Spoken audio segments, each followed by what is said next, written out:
Bien, c'est parti donc pour cet exemple.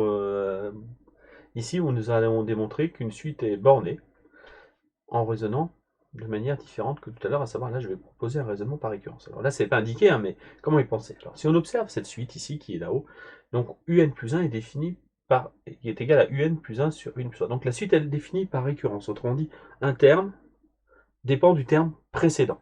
Un plus 1 dépend du terme de un. D'accord? Donc, ce qui veut dire que les calculs se font de proche en proche. Donc, c'est-à-dire que les propriétés se propagent de proche en proche. Donc, c'est très adapté à l'hérédité. D'accord? Donc, ce qui veut dire que si on pense que, si on demande de démontrer que la suite est bornée, ben, il suffit d'avoir cet encadrement qu'on conjecture ou qu'on nous donne. Alors, ici, on nous le donne. Hein. On demande de démontrer que un est compris entre 0 et 1. Donc, un est supérieur ou égal à 0 et inférieur à 1. Donc, autrement dit, il est marqué ici que un est borné entre 0 et 1. 0 est un minorant et 1 est un majorant. Donc là, il faut penser que la récurrence est adaptée. Donc c'est pas marqué, mais il faut y penser. C'est donc un raisonnement tout à fait efficace la plupart du temps lorsqu'une suite est définie par une récurrence de ce type-là. D'accord? J'espère avoir été convaincant sur cette affaire-là, comme on a pu le voir. Alors maintenant, comment faire tourner cette récurrence? Ben, vous allez voir que ici, il s'agit de passer du rang n. Donc le cas délicat de la récurrence, c'est souvent l'hérédité. Donc comment passer de la propriété au rang n au rang n plus 1. Donc c'est bien percevoir le lien qui permet de passer de un à un plus 1. Si on analyse un petit peu l'écriture de un plus 1, donc un plus 1 c'est un plus 1 sur un plus 3 dans cet exercice. C'est pas net, j'espère que... Attends, je vais essayer de rebouger pour que le contraste se fasse bien. Voilà, j'espère. Là, le netteté va se faire, c'est pas évident de trouver.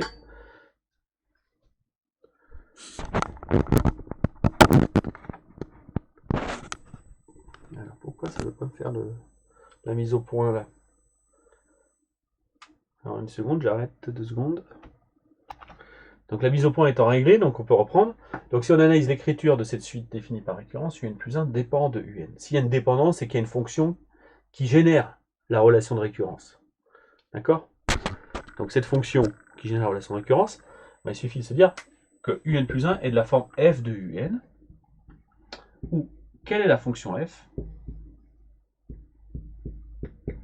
Donc ici, j'ai marqué f de un, nous on veut f de x, donc une fonction de x, de la variable réelle x. Donc là où il y a un, vous remplacez par x, donc c'est-à-dire que vous écrivez f de x égale à x plus 1 sur x plus 3. Cette fonction est définie sur R privé de moins 3, on voit que moins 3 est une valeur interdite. Okay. Le premier terme de la suite dans l'exercice, c'était U0 égale à 1. Donc à partir de ce terme-là, ben, si on veut calculer U1, ben, ça sera f de U0, donc f de 1, et on calcule de proche en proche les termes de la suite, grâce à cette fonction. Donc c'est cette fonction-là qui va propager les propriétés, donc qui va être utile dans la réalité.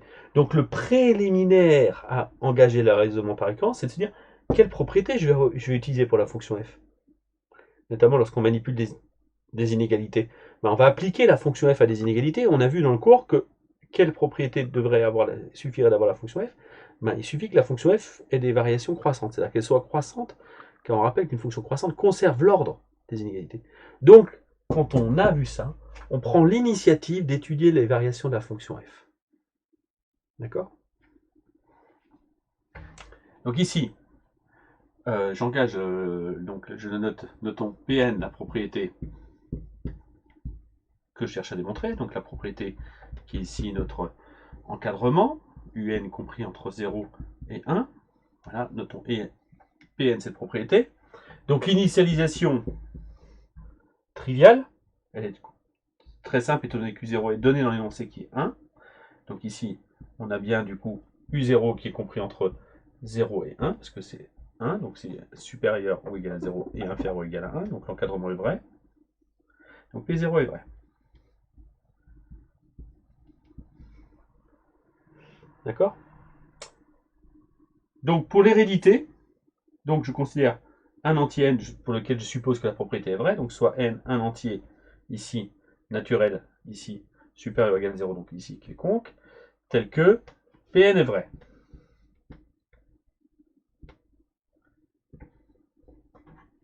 Voilà, je suis obligé de descendre la caméra pour que vous puissiez voir que Pn est vrai.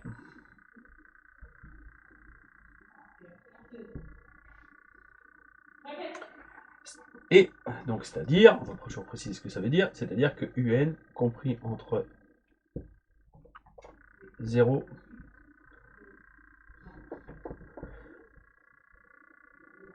et 1. Et on va montrer que Pn plus 1 est vrai, c'est-à-dire que UN plus 1 est compris entre 0 et 1. Donc voilà, on a fixé le cadre de notre réalité habituelle. Donc comment passe-t-on de là à là? On voit qu'on passe de UN à UN plus 1, et donc on voit bien qu'il faut faire appliquer la fonction f à UN. Donc si on applique la fonction f à l'inégalité, on est obligé de l'appliquer à chacun des membres, et il faut qu'on se pose la question, est-ce que l'ordre sera conservé? Et donc c'est là qu'on introduit la fonction f, si on n'y a pas pensé avant, et qu'on étudie ses variations. D'accord? Donc ici, je vais donc étudier les variations de la fonction f pour pouvoir l'appliquer à cette inégalité. Et j'espère bien sûr qu'elle soit croissante. Donc là, voilà, j'ai juste effacé le tableau pour remettre l'hérédité en hauteur, pour avoir de la place pour l'écrire. Le tableau n'étant pas si grand que ça. Alors donc, je rappelle que je suppose que UN est compris entre 0 et 1, je vais montrer que UN plus 1 est compris entre 0 et 1, et donc je vais passer de UN à UN plus 1 avec la fonction f. Donc qu'est-ce que je fais? Je pose cette fonction f ici. Je vais étudier ces variations. Donc qu'est-ce que je fais pour étudier les variations? Là, l'outil de première que vous avez vu, à savoir, je dérive la fonction f, et je vais montrer que la dérivée est positive. D'accord? Alors donc la fonction f est dérivable, donc ici f est dérivable sur ici son ensemble de définition. L'ensemble de définition c'est R privé de moins 3. Et la dérivée, donc comment la calcule-t-on? On voit que la fonction f est de la forme u sur v, un quotient. Donc la dérivée de u sur v c'est u'v moins uv' sur v carré. Donc je rappelle de regarder le cours sur les dérivées pour être au point. Donc ce qui nous fait 1 facteur de x plus 3. Donc la dérivée de la fonction qui est x associé x plus 1 c'est 1. Facteur de v, donc x plus 3, moins la dérive, moins u, donc x plus 1, facteur de la dérivée d'x plus 3 qui est 1. Le tout sur x plus 3 au carré. Voilà, donc vous revoyez bien ça, vous devez être vraiment au point en terminale. Donc je développe ici. Donc là c'est mal fait. On fait attention de bien gérer les signes avec les parenthèses, c'est très important. Donc x plus 3, moins x, moins 1, ici en distribuant, sur x plus 3 au carré. Ce qui nous donne en simplifiant 2 sur x plus 3 au carré. Donc cette dérivée est réduite suffisamment pour qu'elle ait un signe facile à étudier. Donc c'est un quotient où 2 est positif bien sûr, et x plus 3 étant au carré, ici est forcément toujours positif. Donc cette dérivée est positive sur l'ensemble de définition.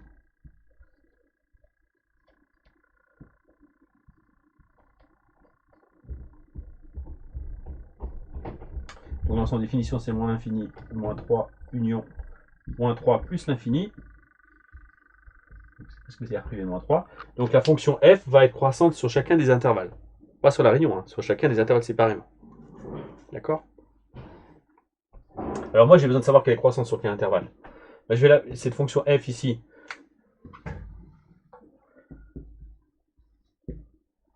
Donc f est strictement croissante, j'abrège ici un peu la prise de note sur l'intervalle moins 3 plus l'infini. Alors moi ça me suffit de savoir sur cet intervalle-là. Car si on regarde la fonction f, je vais la faire travailler sur un intervalle assez petit, parce qu'en fait je suppose que n est compris entre 0 et 1.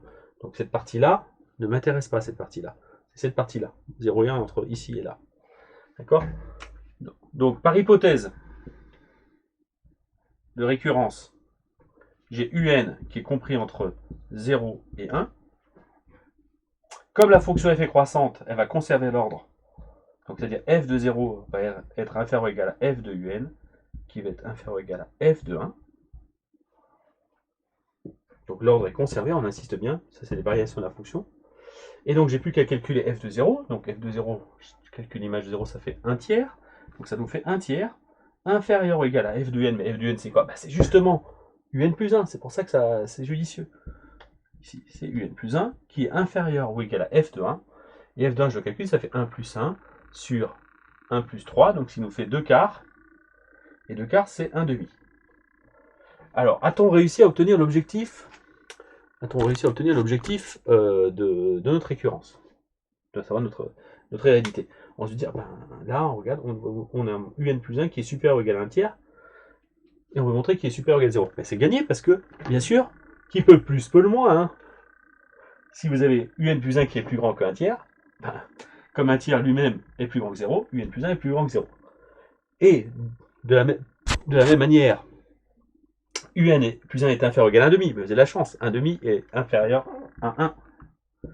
Donc vous avez bien montré que un plus 1 est supérieur ou égal à 0 et inférieur ou égal à 1. Vous avez donc démontré l'hérédité. Enfin, j'ai démontré l'hérédité, j'espère que vous-même, vous y arriverez aussi. Donc vous voyez comment on introduit une prise d'initiative ici, assez classique. Donc ça, c'est vraiment le truc classique de chez classique. Hein. Donc retravaillez ça. Et donc vous concluez, donc conclusion, donc je le fais oralement la conclusion. Donc la suite, un est donc pareil, donc on a initialisé la propriété. Donc on a la propriété vraie au rang 0, elle est vraie, elle est héréditaire à partir de 0, donc elle est toujours vraie. Donc on a démontré que un est bien compris entre 0 et 1 pour tout n, d'après le principe de récurrence. Autrement dit, on a bien montré qu'elle est bornée à l'aide d'un raisonnement par récurrence. Donc ça, c'est un des plus grands classiques. Hein. Donc c'est vraiment l'utilisation du raisonnement avec une fonction ici. Voilà, j'espère que vous allez analyser cet exemple-là, j'insiste, très lourdement, je suis désolé, hein, mais nous allons devoir l'utiliser très souvent, ça avec n'importe quel type de fonction, qui a les bonnes propriétés, notamment d'être croissante, et d'une suite récurrente définie avec une fonction croissante, s'étudie assez facilement grâce à cette démarche-là. Voilà.